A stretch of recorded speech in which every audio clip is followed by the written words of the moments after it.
반갑습니다. 청춘부동산입니다. 대한민국은 외환 보유액이 계속 감소하고 있고요. 부족해진 이 유동성을 우리나라에서는 금리 인하, 추경, 상품권까지 그렇게 공급을 해가지고 하이퍼 인플레이션을 발생시키고 있어요.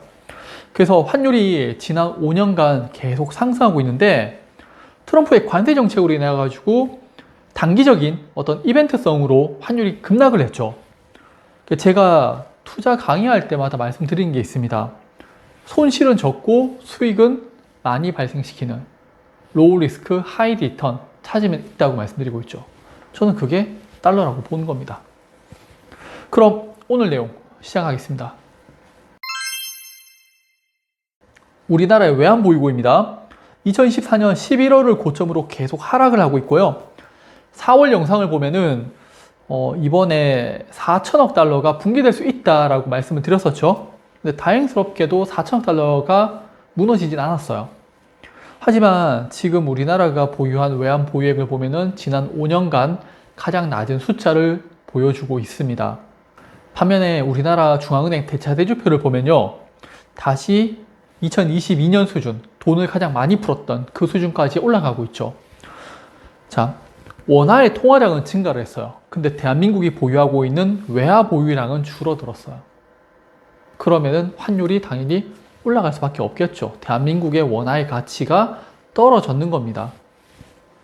그래서 이런 모습이 당연한 거예요. 원달러 환율이 올라갈 수밖에 없어요. 그래서 제가 달러를 사세요라고 말씀드린 거고, 이번에 그 트럼프 관세 정책이라는 작은 이벤트로 인해서 단기간에 환율이 100원가까지 떨어졌잖아요.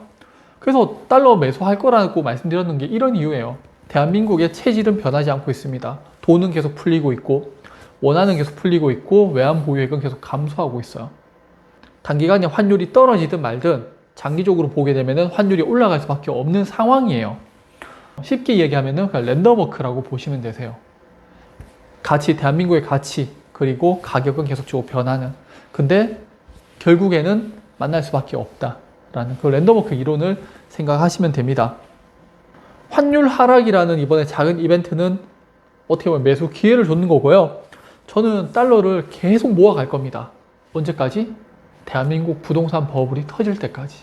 그때까지는 일정 수준을 했지. 저의 자산에 대해서 어떤 리스크를 방어하기 위한 목적으로 달러를 계속 모아가는 겁니다. 외환 보유액 추이를 볼게요. 첫 번째 줄에 외환 보유액을 보면은 25년 3월보다 4월에 약 50억 달러가 감소를 합니다. 세부적으로 두 번째 줄에 유가증권이라고 있는데 계속 감소를 하고 있죠. 유가증권은 국채, 기관채, 회사채 등의 채권을 이야기하는데 최근 중국과 일본이 미국채를 매도했어. 그런 기사가 나오면서 우리가 보유한 유가증권을 매도하는 것 또한 동일한 선상으로 볼 수가 있는데 중국과 일본은 그래도 경제 대국이고 일본 같은 경우에는 엔화가 기축통화국이잖아요. 그래서 그런 점에서 우리나라하고는 조금 차별도 있고요. 실제적으로 보면요. 대한민국의 환율이 계속 상승한다는 점에서 원화의 화폐 가치가 더 위태롭습니다. 실제 우리나라의 외환 보유액은 전 세계 9위에서 이번에 홍콩에 밀려서 10위까지 떨어졌고요. 이 자료는 3월까지의 외환 보유액이에요.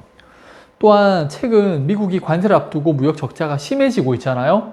이 말은 다른 국가들이 미국에다가 물건을 팔고 엄청난 외화를 벌어들이고 있다는 건데 다른 국가들은 외환 보유액이 급격하게 증가했는데 반해서 우리나라, 홍콩, 대만 같은 좀 중화권의 영향을 받고 있는 국가들 같은 경우에는 외화를 많이 못 벌어들였죠. 특히 이번에 환율 영향을 좀 크게 받았던 대만하고 우리나라가 좀 눈에 띄는데 자, 여기에서는 저의 개인적인 생각입니다. 우리나라가 미국에다가 물건을 팔아가지고 달러를 벌어왔잖아요. 그런데 중국의 물건을 다시 사옴으로써 우리가 보유한 달러가 다시 중국으로 흘러가는 그런 상황이지 않을까? 4월 달에 약 50억 달러의 외환 보유액이 감소했는 이유를 한국은행에서는 국민연금과 외환 스왑 거래로 인한 일시적 감소 요인이라고 했습니다.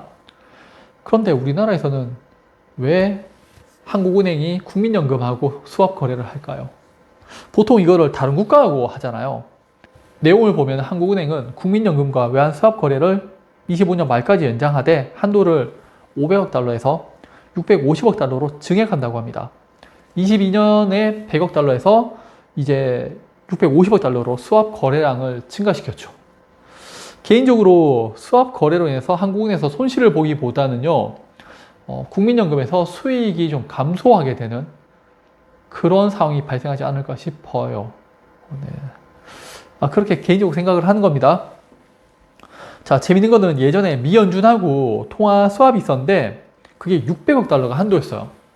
만기가 되고 더 이상 미국과 통화 수합 거래가 없습니다.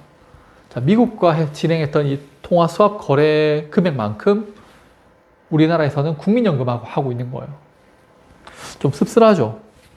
외환 당국과 국민연금 간 외환 수합 거래의 건별 만기는 6개월 또는 12개월이고 조기 청산 권한은 없다고 합니다. 한번 하게 되면 6개월에서 1년 정도 보유를 해야 되고요. 또 미국하고 수합 거래가 끝나고 나서 진행하는 국가들을 보면요, 말레이시아하고 한 5조 원 규모 수합 거래 체결되고 있고 튀르키예하고 2조 3천 정도 수합 체결되어 있습니다. 그나마 일본과의 수합 거래가 제일 많아요. 뭐 그게 위안이 될지는 모르겠습니다만 결국 우리나라는 달러를 가장 많이 보유한 국가인 미국과 이 수합 거래가 만료가 되면서 이를 대한민국 안에서 국민들의 자금을 운영하고 있는 국민연금과 수합 거래를 맺고 있는 좀 아이러니한 그런 상황이 이어지고 있습니다. 저는 아무리 생각해 봐도 대한민국이 보유한 외환 보유액은 계속 감소하고 있고 정부에서는 돈을 계속 풀어가지고 금리 인하하고 그러면서 원화의 가치는 떨어지고 그러니까 환율이 계속 오를 수밖에 없는 상황이라고 생각되고요. 저는 달러가 가장 안정적인 상품이라고 보고 있습니다. 부동산 버블이 터지게 되면은 환율은 폭등하게 될 거고요. 아니면은 정부에서 또 미친 듯이 유동성 공급하게 되면은 대한민국 원화의 가치가 떨어지면서 남미처럼 하이퍼 인플레이션이 발생하면서 환율이 급등하는 그런 상황이 오게 될 거니까 저는 환율이 계속 상승할 수밖에 없는 그런 상황이라고 보고 있습니다. 네, 그래서 달러 계속 사모을 거고요. 네, 오늘 또 영상 봐주셔서 감사합니다.